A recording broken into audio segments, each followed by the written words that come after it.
ராணிப்பேட்டை மாவட்டம் ஷோலிங்கர் ஒன்றியம் வெங்குப்பட்டு கிராமத்தில் அமைந்துள்ள அருள்மிகு ஸ்ரீ செல்வ விநாயகர் கோவிலில் மகா கும்பாபிஷேகம் வெகு விமரிசையாக நடைபெற்றது.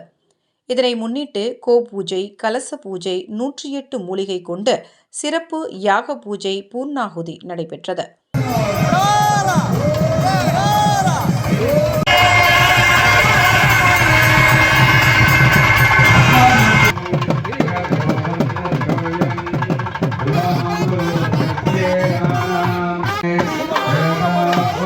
மங்கள வாத்தியங்கள் முழங்க கலசம் புறப்பட்டு திருக்கோவிலில் வலம் வந்து கோபுர விமான கலசத்தில் புனித நீர் ஊற்றி மகா கும்பாபிஷேகம் செய்து தீப ஆராதனைகள் நடைபெற்றது.